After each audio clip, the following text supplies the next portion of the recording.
Yada-bum. Well, hello, welcome.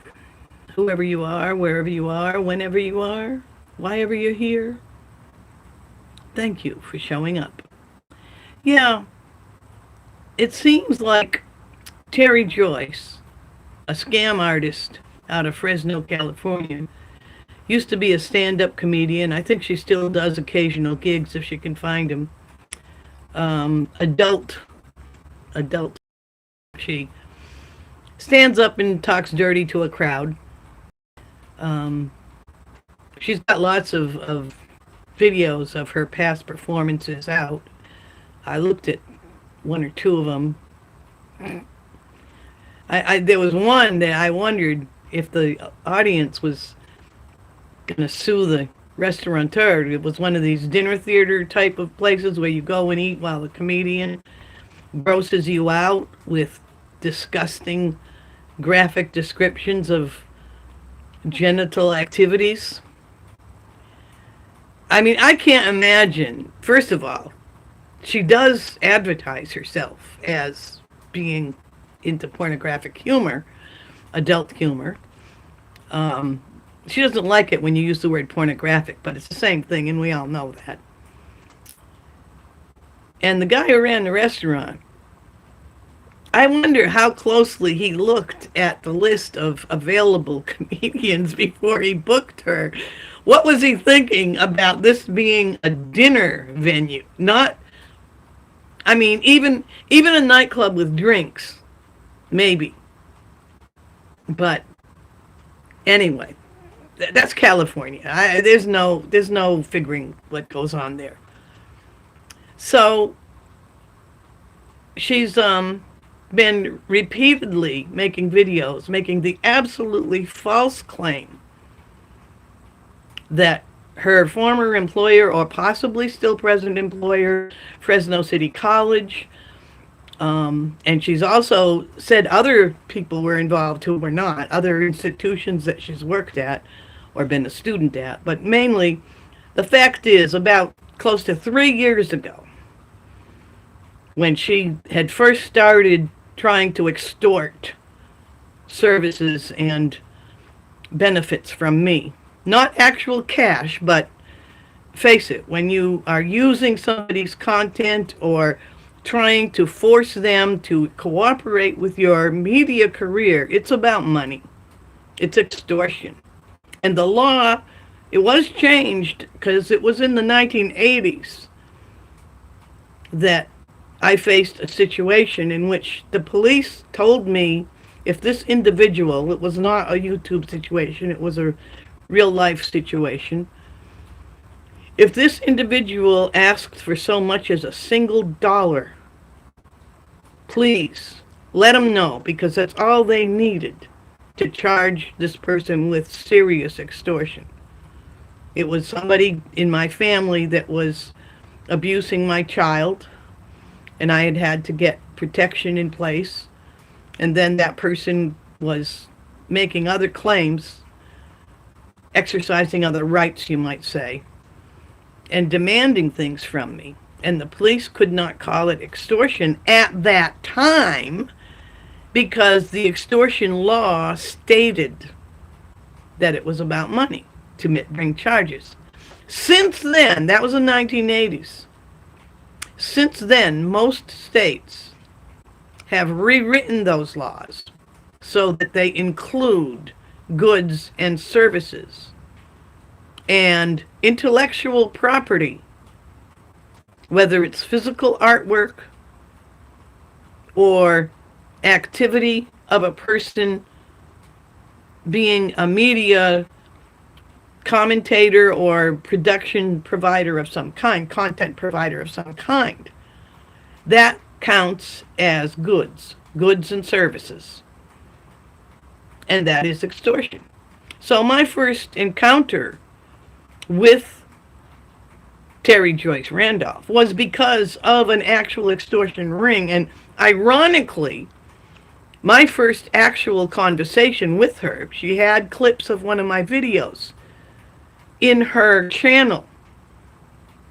Ironically, I had contacted her to warn her that whoever was doing this was providing that clip and encouraging her to speak about me without her having had contact with me. That person was not anyone representing me.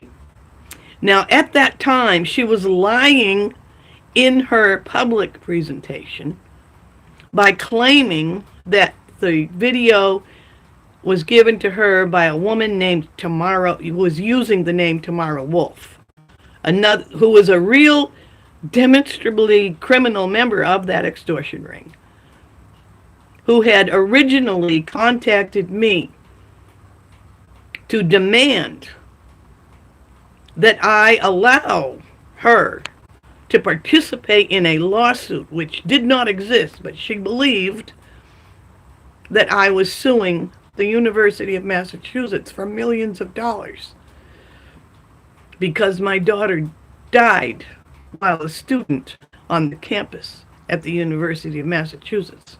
She died in 2010. And I informed Tamara Wolf that there was no lawsuit. I don't know why she thought that. And I had no interest in having anything to do with her.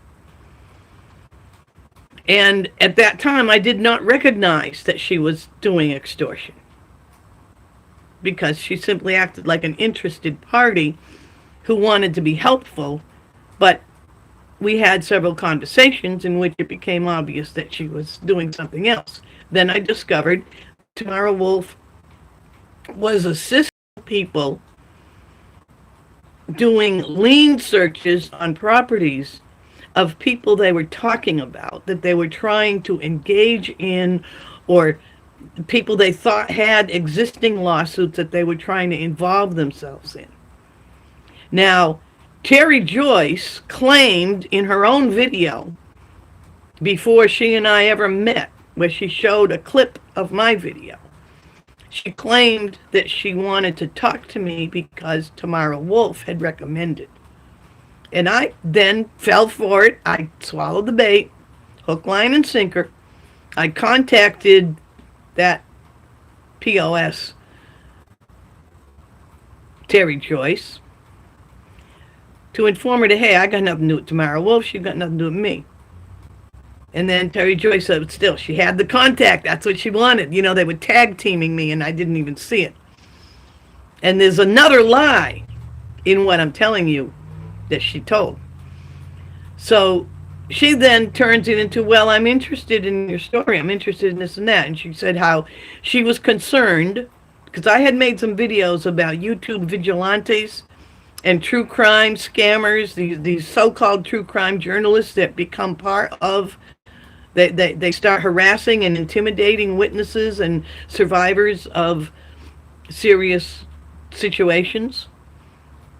And I referred to them as vigilantes, YouTube vigilantes. And she said, well, she was interested, and she claimed she was actually doing a show about that, or a series of shows, and she wanted to. So I fell for it. You know, she gave a little bit of a credible background as to who she was, which is the problem with her. She's building a fake resume by going to college and paying for credentials that, if you don't look beyond the credential at the person, you don't realize this is a completely unprofessional scam artist using the so-called journalistic media to exploit, harass, and abuse all kinds of innocent people. But this is where it gets interesting. If you looked at my thumbnail, what you're seeing in the thumbnail is a copy-paste, a clip that I took, a photo that I took of a public record of one of several lawsuits that Ms. Randolph is facing. This was brought by an artist named Patrick Wren, and he's listed as the claimant in that lawsuit. That comes from one of those legal databases where they put the public document out, and therefore you can display it for fair journalistic use, etc. And Terry Joyce Randolph has been repeatedly claiming that he's not suing her, he's crazy, he's this, while she's been stealing his work and abusing him. But here's the thing. Like me, Mr. Moran had made the mistake of having a respectful, friendly conversation with Terry Joyce Randolph. And hello in the chat. I'll get to you guys later. Just keep it clean, whoever shows up. Anyway, so what had actually happened? Tamara Wolf had not given her that clip. She was talking with Tamara Wolf. But she was also involved in other conversations with Mr. Moran, having nothing to do with me, but having to do with doing voiceover work. Okay, this is going to be blocked. This is one of Terry Joyce Randolph's trolls in the chat. And Fox is that guy's name. Most definitely him. He's gone.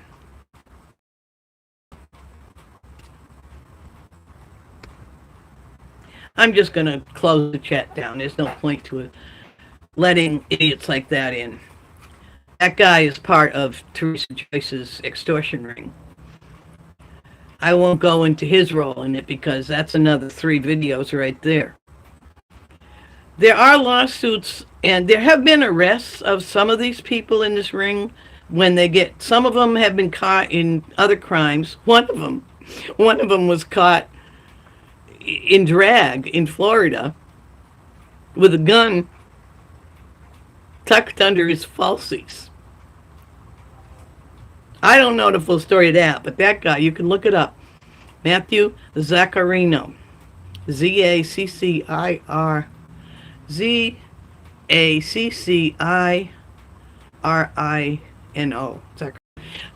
That famous sheriff out there, Sheriff Judd out there in Florida, he put up a display of this guy being arrested. Anyway, another one was arrested for distribution and possession, rather, of child porn. A third one was arrested for actually videotaping child porn.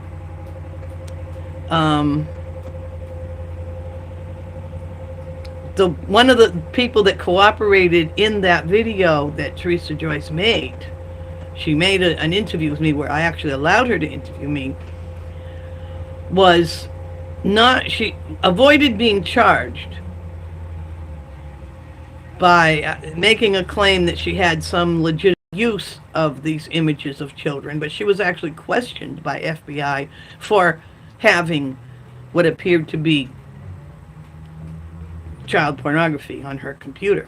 And that was she and the other people involved in it, who are part of Terry Joyce's circle, were openly talking about it. So this is the kind of people we're looking at here.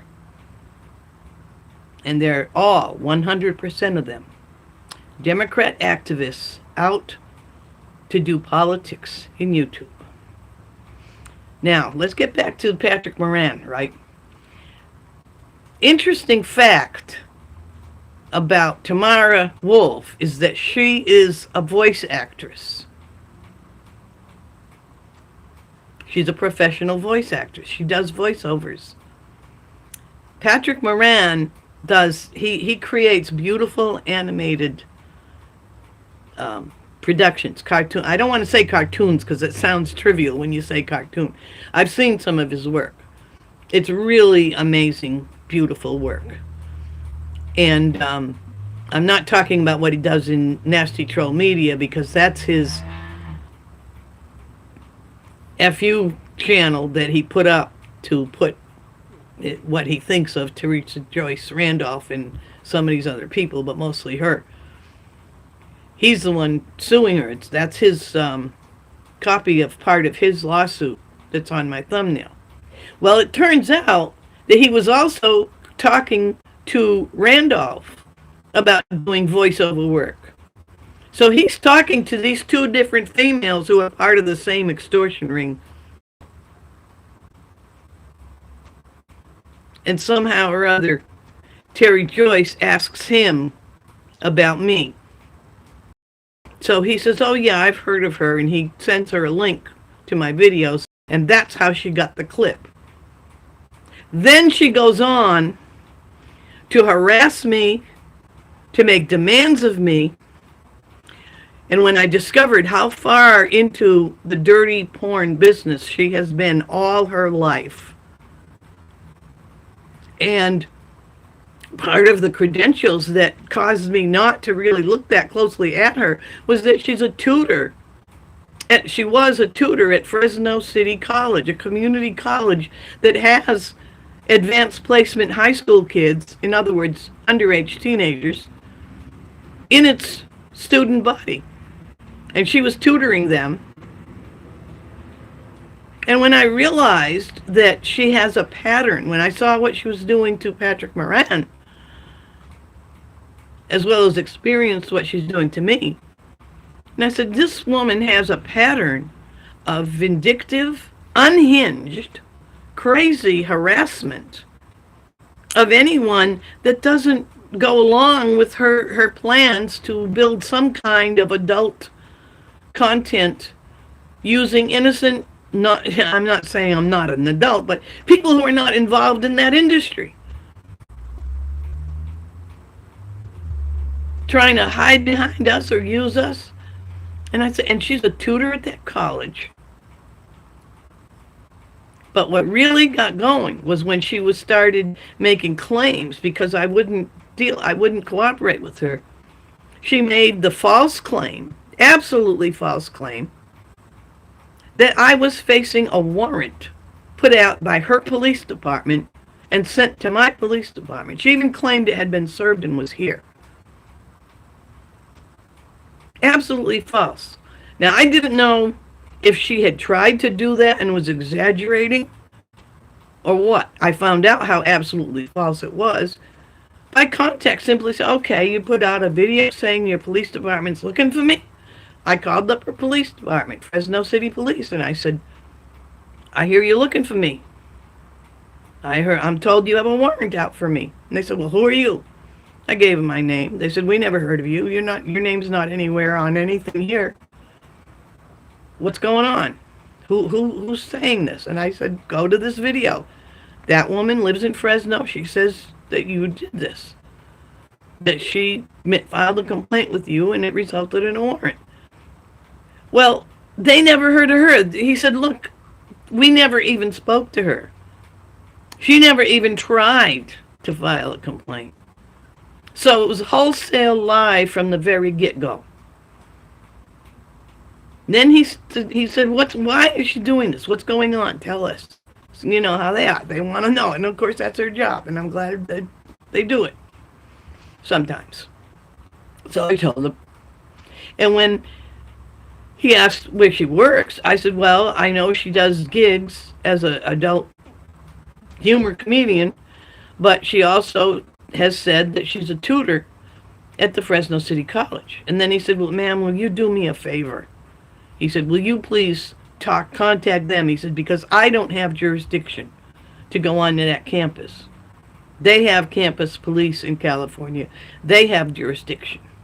So will you please tell the administration there what's going on and let them look into it?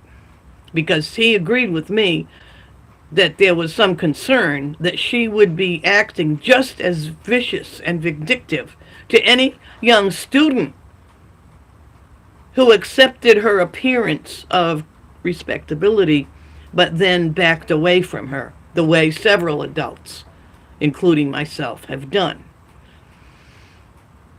So, I made the call. The call resulted in them looking into it.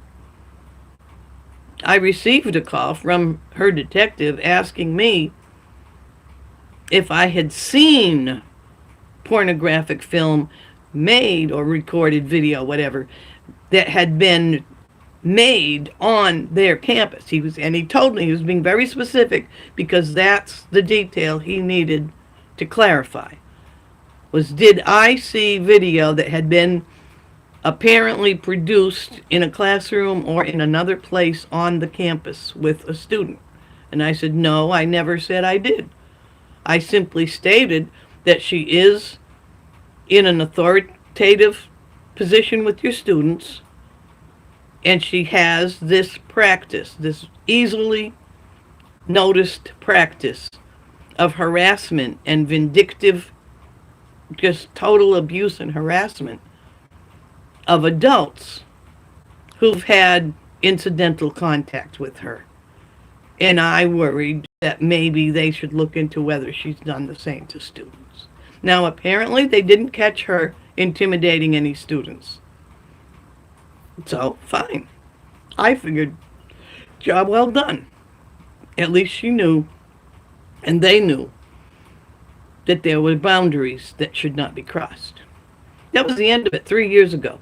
She still creates false accusations claiming that I'm facing criminal stuff over this, and claiming I said other things to that college which I never said. Expanding it out and expanding it out, trying to get me to sue her. And I came very close. But when it came down to the line, and I had the pen out, well, again, I'm speaking figuratively. We don't use pens and checks anymore. We hit pay now buttons and whatever.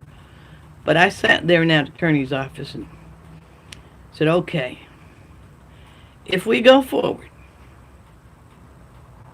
X, Y, and Z are the things we're going to have to deal with. One of the things we have to face is the fact that Teresa Joyce Randolph is an active criminal member of an active criminal gang. And she has some kind of action in a very crooked college, because right now she's actually being paid to help the California college, California State University at Fresno, whatever the full name of it is. It's not the Fresno City College, but the California University at Fresno, where she is helping them establish a department called Creative Nonfiction. Now, cruise on over to just any one of a dozen videos you can pull up about the networks around Epstein, the Hollywood networks, and the fact that an entire industry of sexual blackmail has its base in Hollywood, and that Teresa Joyce Randolph is obviously one of the doing the activity they do. So she's facing lawsuits from several people. She's continuing to make extremely false, criminally false defamation of me. And every time she does it, she restarts the statute of limitations on defamation, which is approximately a year. But it's if you started defaming somebody 3 years ago and you're still doing it, well, then it keeps clicking over and over again. New year has started every time she opens her mouth. So I'm not worried. And the criminal stuff, well, there's different levels on that. And that is certainly ongoing.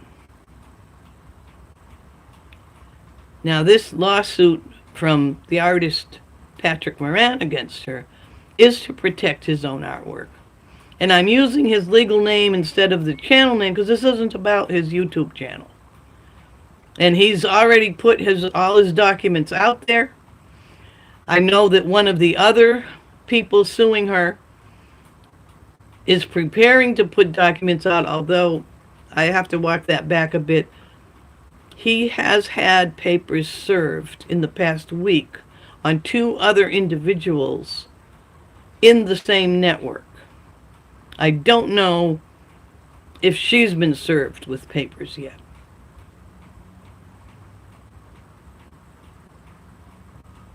But this is intellectual property. Includes just what I'm doing right now.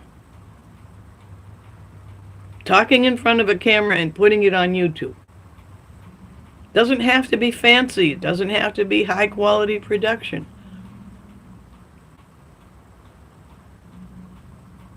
Now, I personally don't make a big deal over copyright because I'm not displaying my artwork.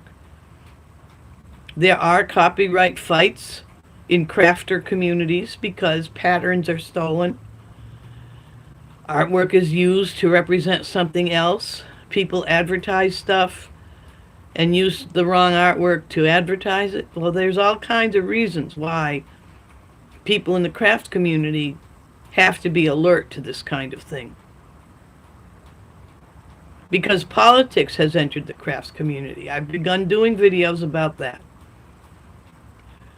And it does affect people. I've been affected just by the simple fact that I raised some questions about a woman in the quilt community who exposed her own husband's employment location, identifying information on an actually dangerous job. Her own husband. And I thought at first she was being irresponsible, but then the very next day she showed up in a video holding a political sign. An America's the evil imperialist kind of political sign. And I realized then that she was doing that on purpose. And all I did was I spoke up about the irresponsibility of it. And the irresponsibility of some people. Most people in the quilt community are smart enough not to do this anymore. They used to do it. Everyone used to allow their little grandchild on camera. Oh, how cute. But really, there have been so many cases over and over again of how endangered you're making that child when you put that child out in public like that. This isn't your neighborhood shopping center where you pretty much know who's around.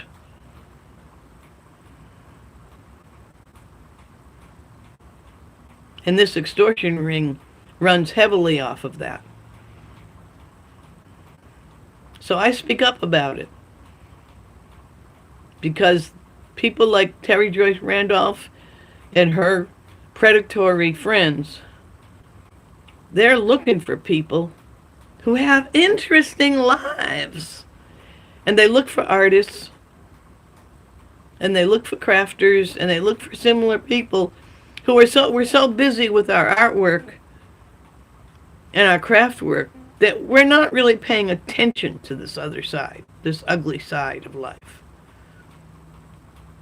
And the people who are active in the ugly side of life are looking for people who not only don't pay attention to it, but who aren't even aware of it. Those are the ones they move in on. And one of them has already, Mona, Senior Moments or whatever she calls her channel now, she runs an auction thing. She just started her auction business and she's running it as a political pressure thing because without ever having any interaction from me, the simple fact that I spoke up about what the Greenland quilter was doing with oil politics and sucking people from the quilting community into these, let's get together and do a quilt together. And you get involved in a happy hobby activity. And all of a sudden you're expected to participate in an anti-American political campaign. And what's the first thing that happens? Mona's got an auction business going, and without so much as one word to me, she bars me from being able to engage in any of the auctions. Yeah, we know about the fact that decent people will not be able to buy or sell in the end times, and everyone thinks it's going to be the government is going to put out an order that Christians can't buy or sell. These people are posing as Christians, and it's just becoming a practice that you can't do business. You can't hold up a channel without being completely harassed with complaint campaigns to YouTube. That's what one of the lawsuits is about. Teresa Joyce Randolph is in the YouTube partnership program. She is a partner in the YouTube corporation. Everybody who does a certain amount of advertisement commercial work may be called a partner. So people say, oh, that's no big deal. Everybody who does that is called a partner. It still means the same thing. Now, I personally, there's no money, no partnership, nothing coming through my channel, which is not to criticize people who do partner. God bless you if you can earn a living this way, because everybody needs to earn a living, and this is a darn good way to do it if you're doing an honest job. But setting up businesses for the purpose of getting control of the crafter community, Ravelry did that. They announced that nobody who even appears to support President Trump, and I'll be honest with you, I do not any longer support him. And it isn't over the trade policies that he's enacted, because I think they were necessary policies. But there are certain other things about his having taken a coin from a certain religious cult. We don't need that going on in our leadership. And he did actually physically accept. I mean, I thought it was stupid at the time, but now I understand what's going on. Donald Trump is in fact a member of the Lubavitcher cult, which includes Christians. And a lot of these political Christians that support Israel, that's the Lubavitcher cult. It's a doomsday cult. Tere Joyce Randolph is an activist on their behalf, because one of the things she promotes very strongly is how everyone needs to attack anyone who criticizes the American Jewish community for its role in that cult. Anyone who criticizes American politicians for holding Israeli citizenship or putting too much behind Israeli politics. Israel is not our friend. Israel is behind most of the worst parts of American culture in the problems that we have faced for the past 50 years. A lot of it, most of it, traces back to the same cult that set up the state of Israel way back in the 40s. Yeah. And I don't need conspiracy theories. I'm looking at what's going on. Look at Epstein. Look at the networks. Look at Tere Joyce Randolph. Look at the Greenland Quilter. And Mona Did What? That's her channel. Mona Did What? She also has Mona's Senior Moments, and she does auctions in one or the other of them. Look at what they're all actually doing while they smile and they act so nice. We're not political. Everyone sympathize. Well, I want to tell you something else, Greenland Quilter. The reason I noticed what you did with your husband's information, and he may be part of it, who knows? That's for you two to deal with the authorities over there. But the same group that came after the Texas ports came after Corpus Christi and was involved in the explosions at Port Neches and was involved over on the East Coast in the evacuation of the port of Charleston. Same group included the wife of an employee of the company whose chemical tanks were blown up, and it was an insurance scam. It was an insurance scam. But it was also a terrorist campaign by the same political people that convinced the Greenland quilter to put that sign up and be on YouTube, and are now behind a number of people in the quilting community who are quietly banning anyone who speaks up about it, who are quietly putting themselves in line for the political extortion ring. Terry Joyce Randolph is indeed facing several lawsuits as I speak. Several of her colleagues have been served with papers in the past week. Colleagues, associates, whatever you want to call them, members of her circle. My thumbnail on this video has part of Patrick Moran's lawsuit against her, which is over theft of a specific art thing. He is an oil painter. He does murals as well as animation, but he also is a traditional artist. I mean, the methods of oil painting, his work is very modern. But she stole, or she tried to steal, his logo, which is an oil painting. In its original form, it's an oil painting. Obviously, when you're looking at it, when it's printed out as a logo on a website, or if he puts it on a piece of paper in a letter to you, whatever, that's obviously not an oil painting. And when she started to face complaints filed by him that she had stolen his oil painting, she tried to act as if he was accusing her of physically taking the actual piece of canvas itself, as if the image were not what he was talking about. She plays dumb successfully. She's a natural talent for that. But she knew what she was doing. All these people know what they're doing. They're genuinely stupid to think the rest of us don't.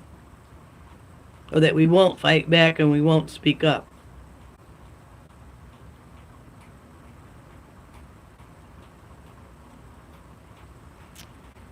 God bless some, have mercy on some, and to hell with the rest. Denise Matteau, over and out. Well, wait a minute. Before I over and out, I will open up the chat for a second here, if I can. Well, it's not coming up, so I'll catch y'all later. Next time I'll try to have the chat open. That idiot Aaron Victor Cox, he's got 1 foot and 4 toes in a hooskow. He'll be wearing a set of conjoined bracelets before this year's out. Denise Matteau, over and out.